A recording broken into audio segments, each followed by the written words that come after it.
Hi. Hey, there she is. Welcome.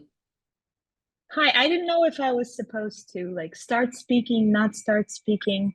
I know I logged in way early because I was like, I can't be late for this. I am so excited for this. I'm gonna sit in the waiting room for half an hour and wait. I think you were there for like 6 minutes, but okay, maybe it felt like half an hour. No, I was going to log out at like on the hour and sit there for half an hour. That's how excited I was. So I Oh, dragged it on, I dragged it on, I dragged it on, and I didn't manage to contain myself and log in at half past. So I logged in 6 minutes earlier. well, we're very happy to have you again. I was just saying that we started this whole Sapphic World Book Club with you for these thin lines. And we're ending the year, the first year of the book club, with you for Magdalene fucking Nox. It's a whole circle. Well, let's just say that I am very honored to have been the inaugural guest, and to sort of round up the 2023, and for many more in 24 and 25 and 26 and so on and so forth. You guys are doing an amazing thing. There aren't nearly enough queer sapphic book clubs, and I think that this is just an amazing idea that you guys had, and I'm very, very honored to have been invited twice now. Mm-mm. Well, we're glad to have you back. Shall we just start? We ask people to ask the questions in the chat because there's a lot of people here. Are you ready? Yes. Okay. I've been ready since 6 minutes before I was supposed to be. So there you go. Okay. Let's start with the new one, with the first one. You said you'd never. Why did you decide to actually write Magdalene's story? Wow, you start right off the bat. You start with the heavy stuff. That's what With we do. you never. That's like an accusation. Honestly, I did say never. I did say I usually don't, like, this is a personal philosophy where I do not say never to many things. But after I wrote The Headmistress, the book felt so complete to me that I didn't miss the other side of the story. Normally, books usually in sapphic romance, they have two alternating points of view.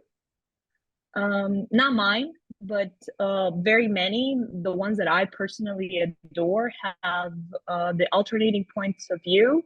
So we get to see both characters. The Headmistress didn't have that, but I didn't miss it. Even as an author, I don't know, maybe the readers did, maybe the readers didn't, but I didn't miss it. And then when I got asked, will we get to see, Magdalene's point of view? I said, no. I mean, why? It doesn't need it. There's no need for it. Like, it felt complete to me. And then the audiobook came out, and Abby Craden, honestly, if there is like one person who deserves all the credit for the existence of Magdalene Nox, the novel, it's Abby Craden, the absolute queen of narration, the talent, the voice, the most wonderful narrator. I normally don't I don't read my own books. I don't listen to my books, but I was very curious about one particular chapter in this one, in the Headmistress narration, and I listened to that one. It was the chapter with George's confession. I wanted to hear Abby sort of put the words into sound. And as I was listening to it, it's not a very long chapter. As I was listening to it, those, I don't know how, 10, 11 minutes, I got so curious. Like, it as an author, we only, as a reader, we only see Sam seeing what is happening, perceiving George's confession as such. And I got so curious. Magdalene's life is literally falling apart right then and there. Everything she knew to be true, everything she knew to be safe, her safe place, her friend, her confidant for years and years, is the person who has been stalking her. It turns out to be that very wolf, you know? So I got so curious of what is she feeling? She's just sort of sitting there behind her desk, and then we see that she's recording the entire thing. We see that some of her feelings, but we only see these feelings and these emotions through Sam's eyes. And so that is the moment when I heard Abby narrate that chapter, that it got me thinking, well, now I'm kind of curious. I want to know what Magdalene is thinking. And that's how the book was born. It wasn't born because it was necessary. I don't know many books that are born out of necessity other than, you know, a dictionary or maybe a cookbook. I mean, those are necessary. Magdalene Nox was born out of want, not out of need. I wanted to write it. So Magdalene Nox was born out of this author's desire to write it. Let's put it that way. I think we can speak for everyone here that, yay, we share the desire.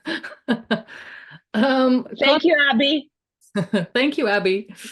Con is asking, although this is a retelling of The Headmistress, what surprised you as you wrote either a character or a scene that you didn't anticipate? Candace. Mm. Candace, I mean, she doesn't exist in The Headmistress per se. There is sort of like a ghost of a mother somewhere, because we all see some of the dysfunction and some of the lack of trust, some of the issues that Magdalene is facing, but we don't know, you know, her backstory very much. Sam doesn't interact with that part of Magdalene's life. But when I was plotting Magdalene, it became very clear that there are three relationships that will need to be outlined in depth, because they are paramount for Magdalene's past, Magdalene's present, and Magdalene's future. And for her past, it is Timothy, because we see him slightly different in The Headmistress than we see him through Magdalene's eyes. Then for her past/present, it is her mother. We get to see the relationship that forged her, first her childhood, influenced her teenage years. And for her present, it's Sir Willoughby. So those are the three relationships that needed to go much deeper or to even exist on the page, because they either didn't exist in The Headmistress or were very, you know, seen through Sam's eyes. Oh, there's a puppy. If anybody has puppies or kittens, please bring them on screen. There's a puppy wearing a sweater. Look how cute that is. A festive. Oh, it's a dress. Look at that. Oh, and there's a cat. Clara has a cat. Thank you. Any more? Any more animals? Mine is asleep and snoring, so. Cass, I have a question. I have a question in the chat from JP.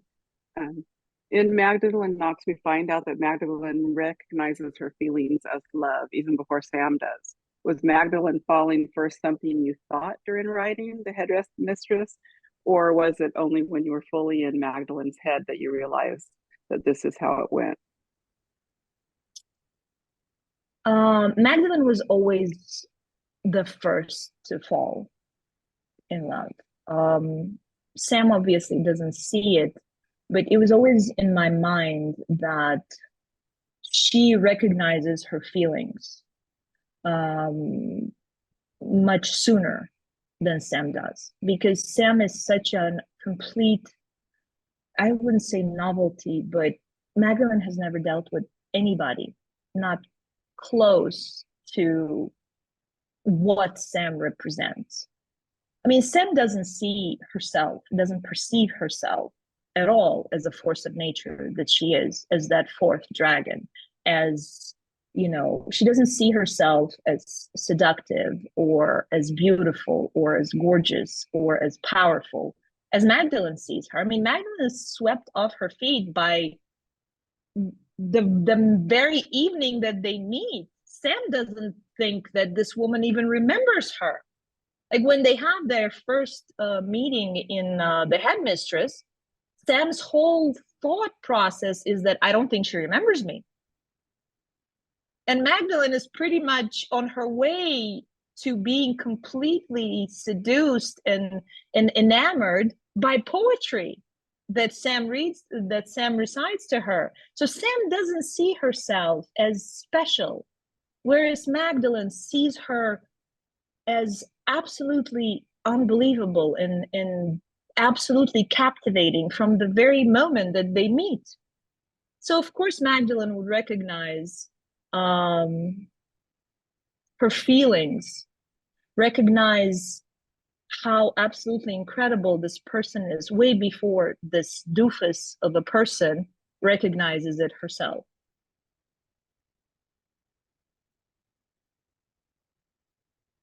You describe Sam as a doofus? Absolutely. Totally. Why? Because Sam doesn't see her own power, her own beauty, her own specialness. Is specialness a word?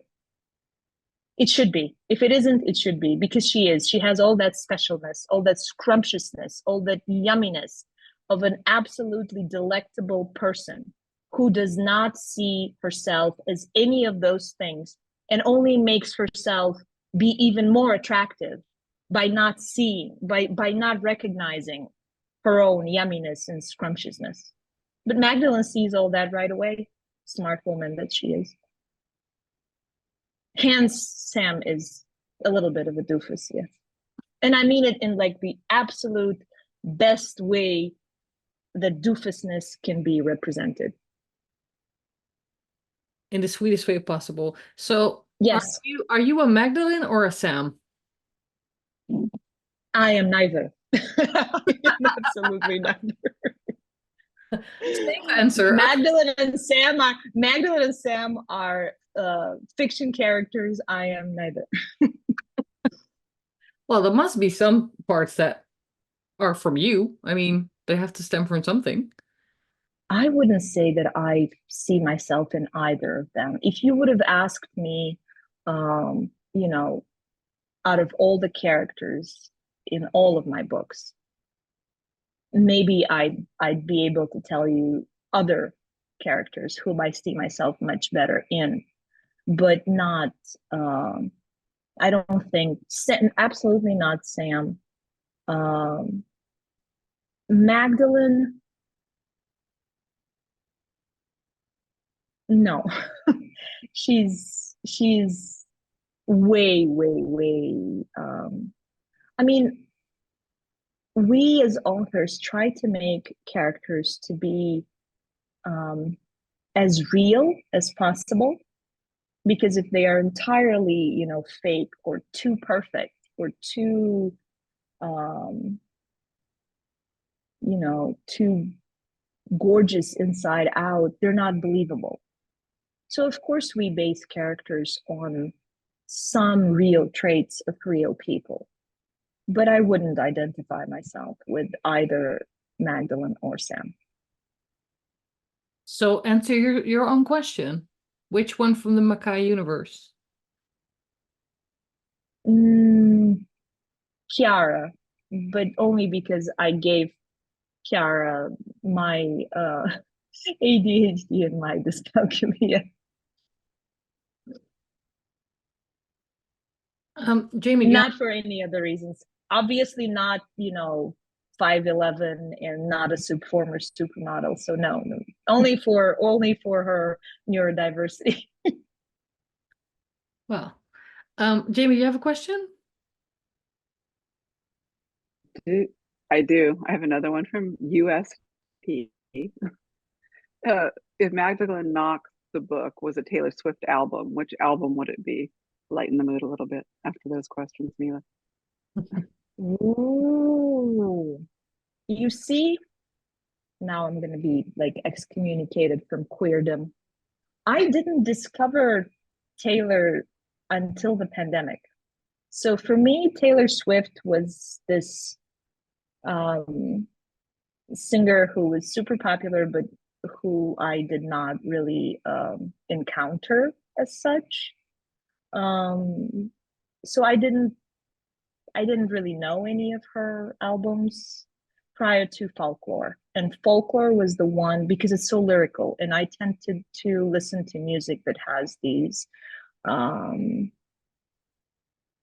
sad, tear your hair out, cut your veins kind of lyrics. So so Folklore really appealed because of its lyrics, because of how deep she really went. And I think it was the isolation, her relationship at the time, everything that contributed to her writing a very profound, very self-reflective, very tragic in many ways album. So for me, Folklore was the introduction to Taylor Swift's oeuvre. And Evermore, I could take or leave. And then it was what, Midnight? Anyway, I wouldn't say necessarily that I am a connoisseur of Taylor Swift's opus to be able to say that Magdalene Nox is either this or that. But in a way, I don't know, maybe Reputation. Although Neve would really challenge the Reputation one, I think. Right before you said that, JP texted me, "It's Reputation." LOL, and you named it. She nailed it. Kate said the same thing. Kate says the same thing. Should be Reputation. Yay! Very good.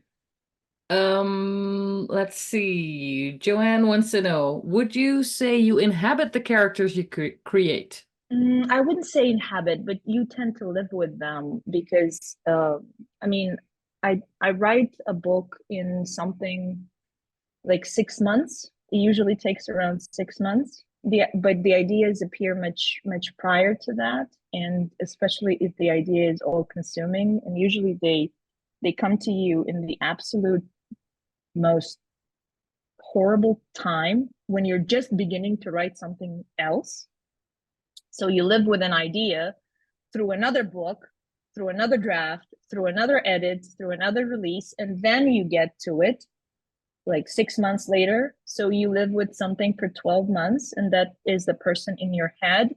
So it's not that you inhabit them, it's that they inhabit you in a way. And some of them are easier to live with. Magdalene was absolutely unbelievably easy to spend time with. Not to knock any other of my characters, but there are some, Neve, who were not as easy or as pleasant to live with. But Magdalene was very sweet to write and to spend time with. Do you picture some like actual people when you think of the characters? Like yes. actors, or can you share? Yes. Well, Sam is what is the name of, I always keep forgetting. Sam was always only one in one actress only. Like there was nobody else was sort of the model. Rachel Evan Wood, is that the full name? Mm-hmm. So that for me was from the very beginning to the very end, from the very idea, that is Sam. Give her a braid, give her flyaways, and there you have a blonde Rachel Evan Wood for Sam. Magdalene, she changes, and she changed with every book. I can't say that she was necessarily one prototype or one model or even an actress.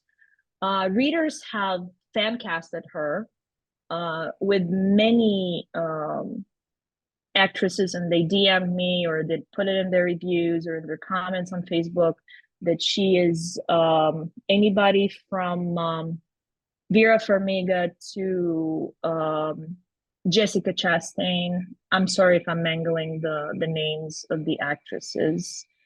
But like Gillian Anderson, there are many versions of who Magdalene would be.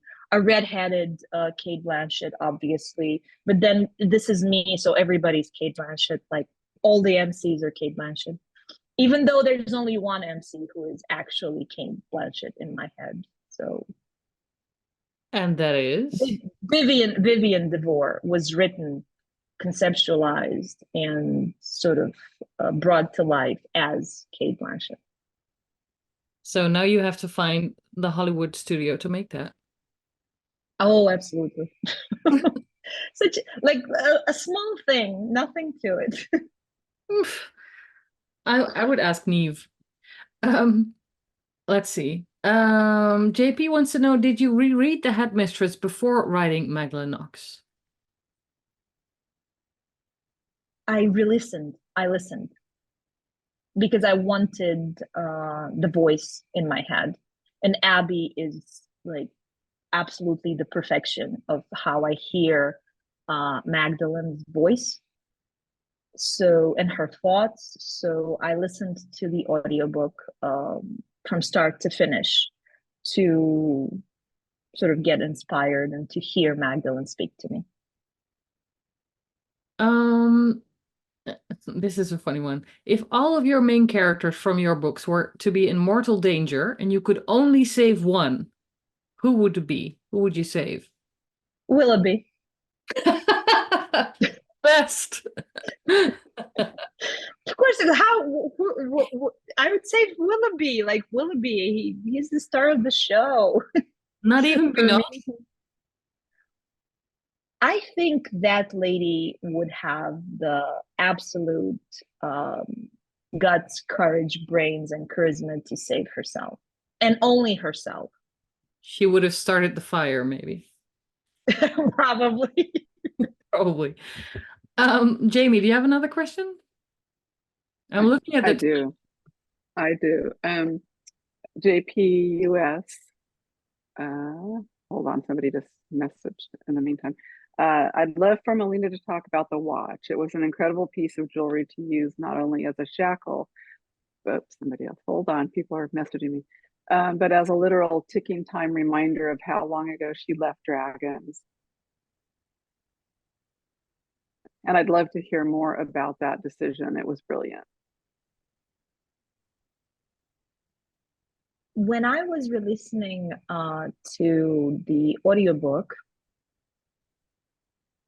in the scene that Magdalene steps into dragons, feels like gunshots, there's just one tiny sentence when she lifts her arm and looks at her watch, and it's just said she has an oversized watch that's hanging off her, dainty wrist. Nothing, and that watch is never mentioned in the entirety of the Headmistress ever again.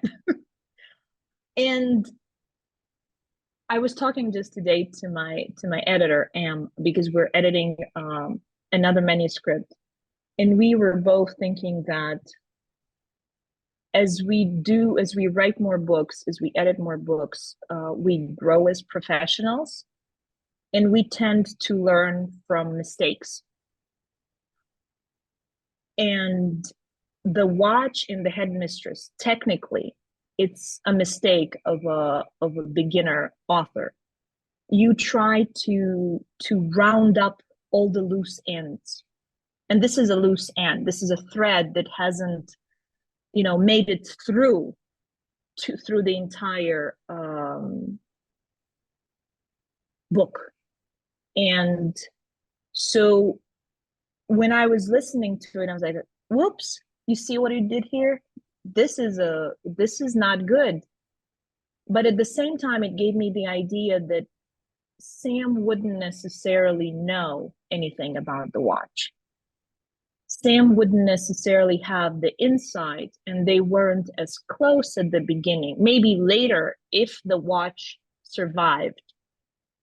And then that's what gave me the idea that the watch doesn't necessarily survive, because Sam never interacts with it, never has any kind of awareness of it. But for Magdalene, the watch both measures the time from, it was sort of, it's that token that her mother throws at her to, you know, here's a trinket to drown your sorrows, you know, for being thrown out of dragons. But at the same time, it's that shackle, that ball on her hand, on her wrist, that doesn't allow her to really just let go. It's something that she keeps. It's not healthy, but then we never said that Magdalene is entirely a healthy individual. It's not healthy. It's not healthy to carry something for 30 years out of a reminder of a rejection. Hence the scene in the fire when she sacrifices the watch, when the watch saves her hand, basically, is to me that scene of her letting go of that unhealthy obsession, of her revenge plans, of her pain that the watch really represents. Because at times it's pain, and at times it's solace to her, that she finds solace in the familiar, you know, pain. Again, not necessarily healthy, but then she is not necessarily healthy. And it's a Vacheron Constantin. It's one of the it's not, I was wrestling between various brands of luxury watches, and some of them are very famous, like Rolex, you know, like this is a very, very famous brand. But Vacheron is something that has a very deep history, a very, it's luxury that isn't showy. It's luxury that isn't common. Yeah, you can buy it with a lot of money. You can buy a Rolex with a lot of money. You can buy a Patek Philippe with a lot of money. This one is a luxury for those who are very discerning about their luxury. It's not as showy. It's not as, you know, it's not gold plated. So I wanted it to be very, very classy. So because Magdalene is, so even her shackle is special.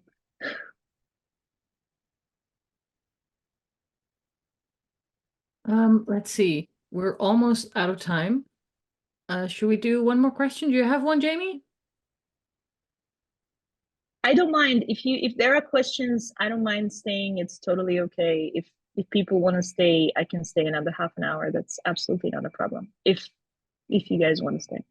Okay. Well, I would say yay. Yeah, yeah. We have several questions that were sent in on response forms, and I have one more in the chat. Beth is asking, why did you decide on a ginger cat? So I read on the now, for me, defunct bird app that ginger cats share a single brain cell between them, and they periodically exchange it, you know, whichever one of them needs it at the time. That the entire ginger cat population of the world share one single brain cell. And it just felt so unfair to me that the ginger cats be maligned this way. Because I find them to be absolutely adorable. Yes, not necessarily, you know, let's just say they bright up the room with their fur, not with other things.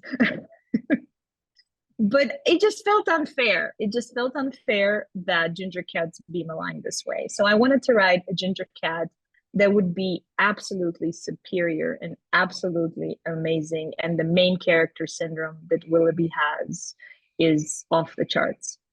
In fact, tomorrow I'm going to be posting on my Patreon a story about Willoughby's Christmas.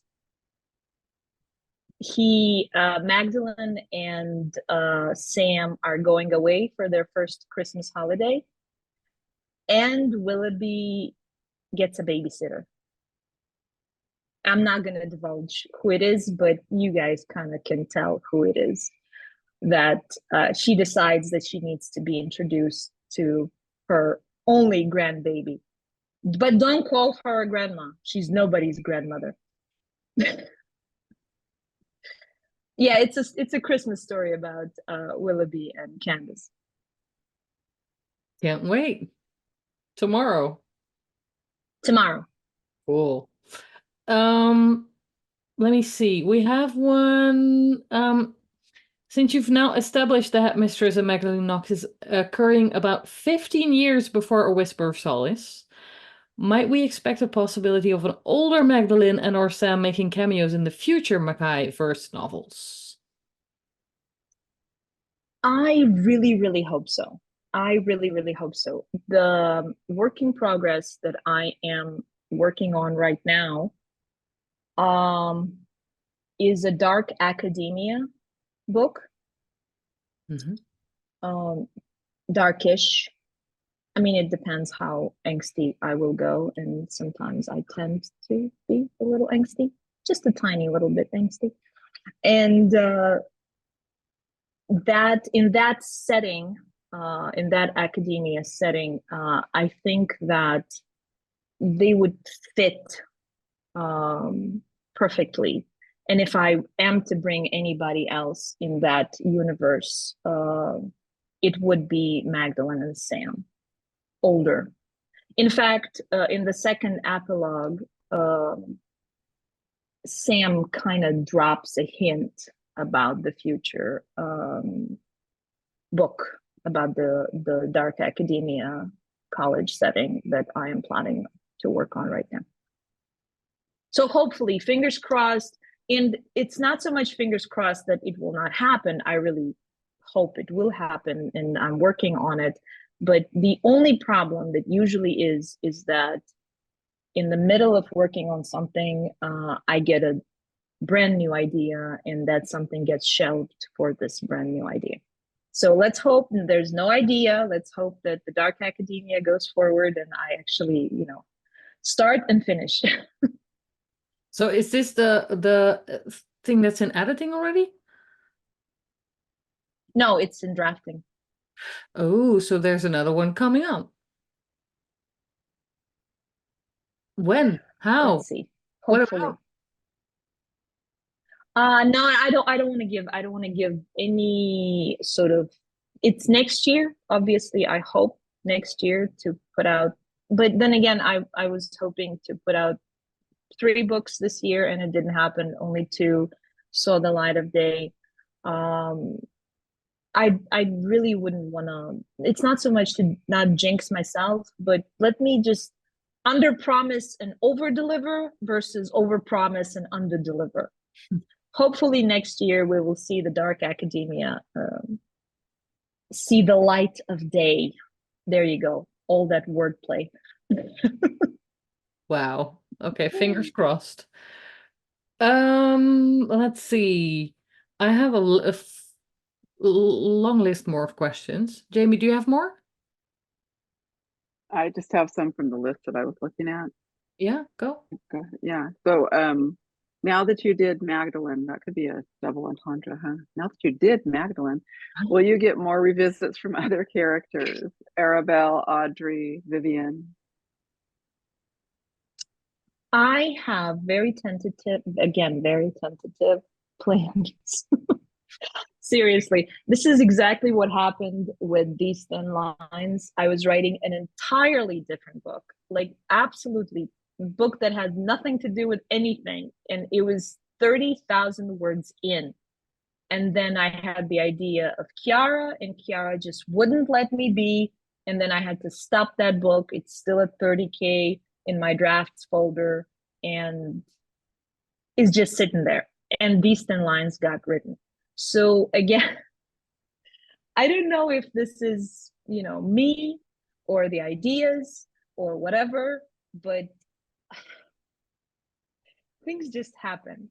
But I would like to focus a series of short stories on the four couples that exist: Vivian and Jamie, Magdalene and Sam, come 15 years forward. So they would all be in the same timeline, maybe possibly interacting together, but mostly these will be short stories about them all put in the same situation.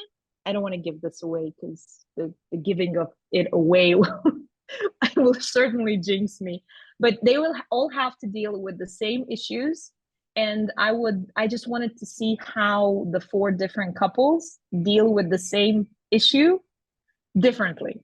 How we see Neve be faced with something and how she deals with it versus how, let's say, Magdalene, come 15 years forward, will deal with the same thing, or how Vivian does it. And we get a little bit of the preview of them in the second epilogue on Patreon, of how they interact with each other and how they sort of deal with each other. Here, they will have to deal with certain things that they will all have to face, and how it will be dealt with. It'll be either a comedy of errors or maybe possibly something hot. Okay, well, I don't know what to say to that. I just can't wait. Fingers JP crossed. said, "Is it all of them?" That's all I am saying to it. Fingers It will crossed. happen. Fingers crossed it will happen. Okay. So JP was asking, "Is it all of them on an amazing race?" No. or Temptation Island. Neve Blackthorn won't be caught dead on reality TV.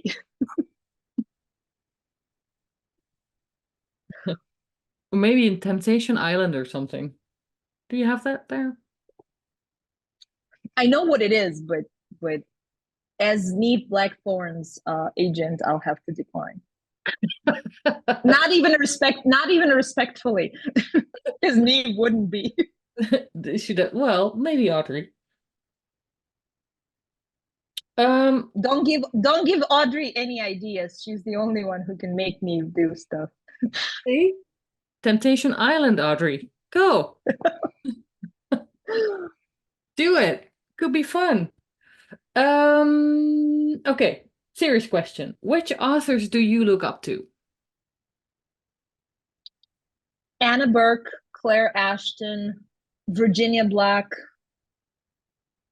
If you guys haven't read Virginia Black's debut novel, Consecrated Ground,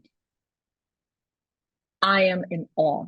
I am just absolutely blown away by the prose, by the lyricism, by just how amazing of a writer Virginia Black is.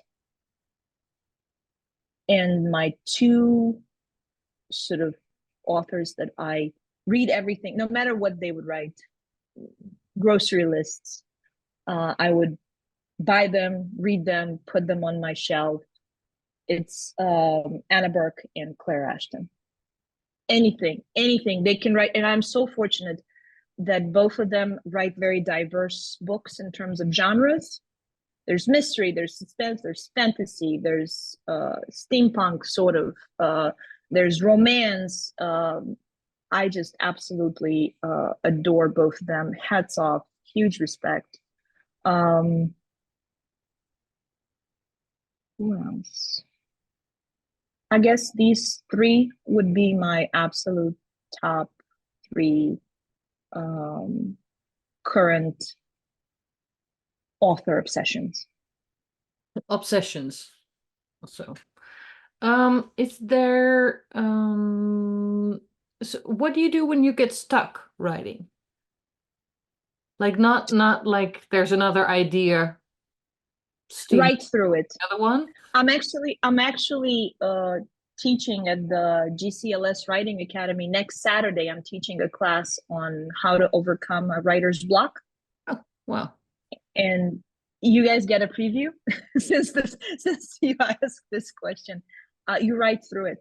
You write through it. Even if what you write is total, like you don't like it, it's not good, you know it's not good because nothing's coming to you.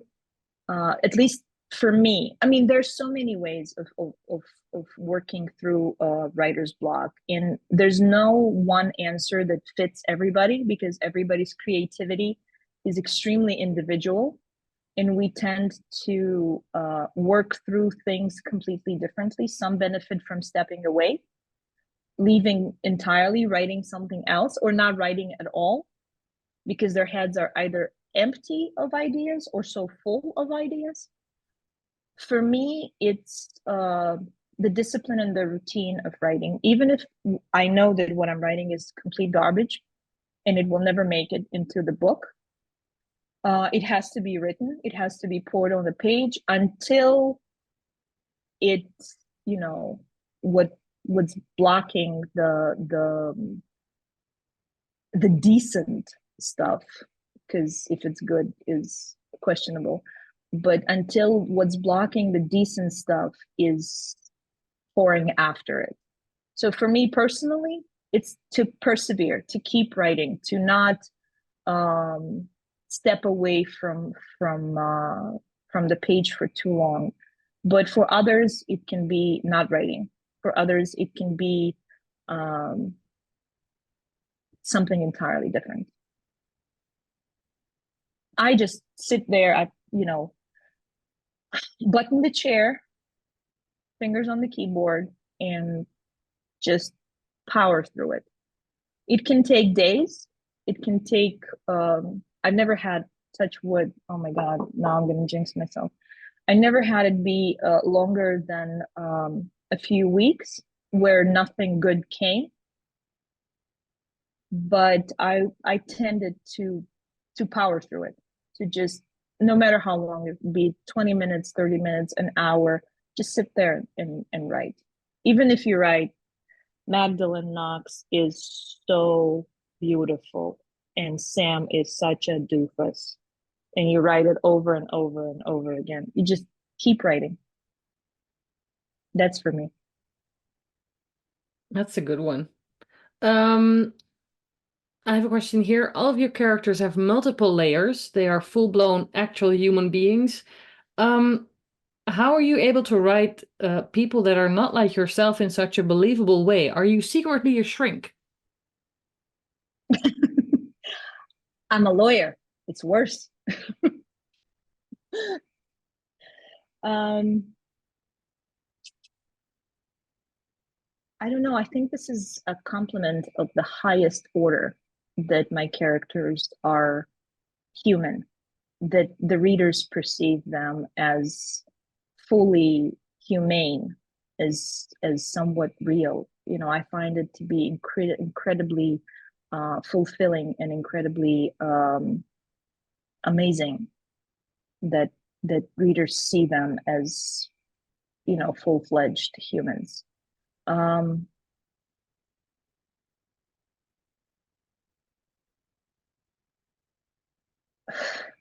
This is the one that stumped me. I wouldn't before the book club. I was thinking that there will be one question that will stump me entirely. It's like, okay, this is the one that does stump me entirely. Why are they humane? You want to write what you want to read, mostly. I mean, I can't speak for all authors, but for me, I want to write something that I want to read. I don't read my books, but when I write them, I think, you know, maybe, you know, maybe this is okay. So you want to write characters that would be interesting, that would be something that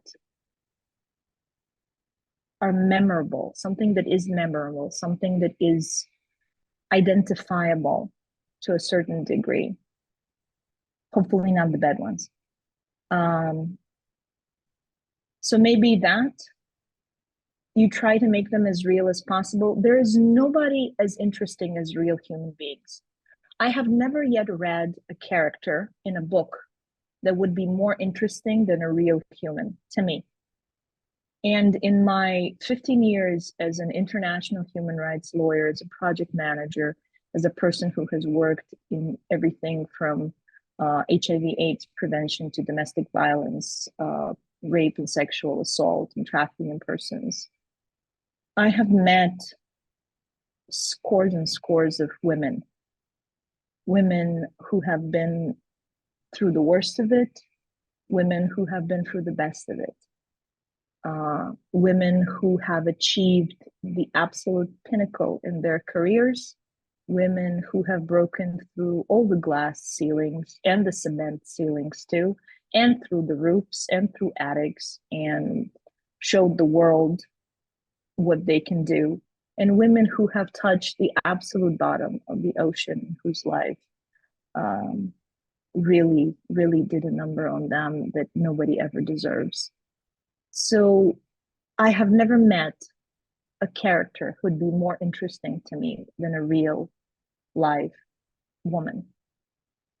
So maybe that is where I strive to find characters and strive to draw characters that would be as close to real as possible. Because I can't, they're still not real no matter how much I write into them. They're still not as interesting as real human beings to me. Well, you get very close, I think. I think all the characters just they just stay with you. It's like you can actually talk to them in your head, but still. JP wants to know, what is the starting point for your writing? Is it a character or a plot or event or something else? A character, always a character. There's absolutely always the character. The plot itself is usually finessed in such a way and twisted in such a way that would facilitate an arc for one character or another. So, for example, with The Whisper of Solace, right? The entire book is one giant character arc for Neve. So everything that happens, everything that is plotted is done to make sure that Neve's character development hits all the notes that it needs to hit, from her regret to her how she changes, how she recognizes that she's in love, that she did wrong, how she slowly gives in to not just asking for help from her therapist, but also accepting, reaching that level where she understands that she needs to change, she needs to accept.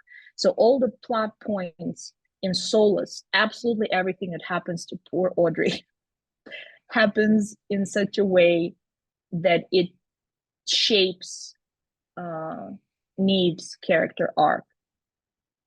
So that is how most of the books are at least envisioned. I don't know if I managed to, but at least when I start to plot, I always plot around a character's arc.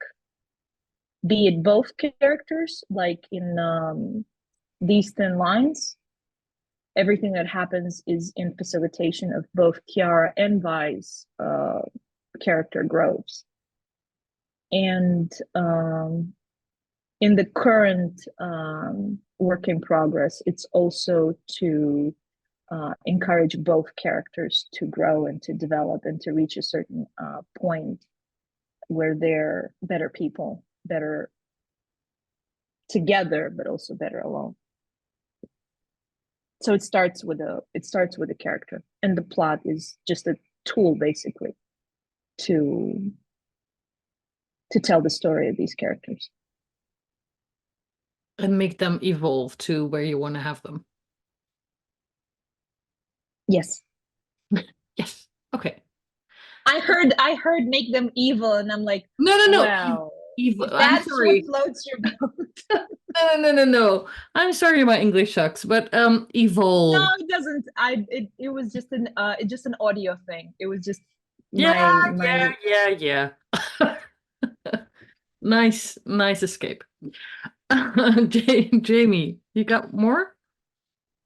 I'm just looking at the list that we have from the forums. One of the questions was, why was it important to you to introduce Magdalene's mom, Candace? because nobody turns to be Magdalene Nox without there being a Candace behind them. I do not believe that a force of nature, that a woman with as much trauma and as much strength and as much power and as much suffering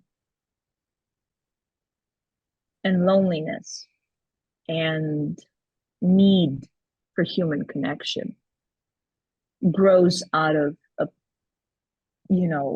anybody else but Candace. Because Candace is at once a perfect and an imperfect mother for Magdalene.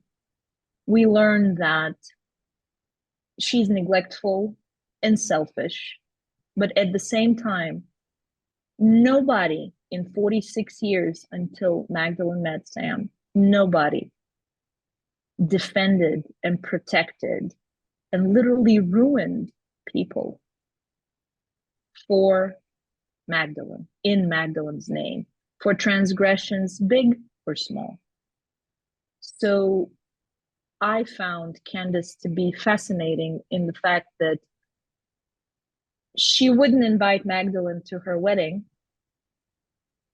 but she would completely destroy the reputation and the life of her own best friend for the infraction of breaking Magdalene's heart. And she would abstain from poisoning Timothy, which I think is a big ask.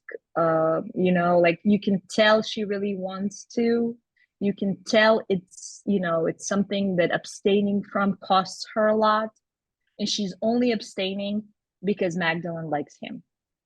So props to brownie points to Candace. Okay, I have the ultimate last question. What is the meaning of life according to Magdalene fucking Nox? Sam. Oh. Okay, that's the end. As I said, not entirely healthy, but then we don't love Magdalene for being entirely healthy. It's true. Okay, people. Thank you so much for all your time, Mila. And thank you all for logging in. I'm so honored to have been invited. I appreciate each and every one of you. Thank you so much.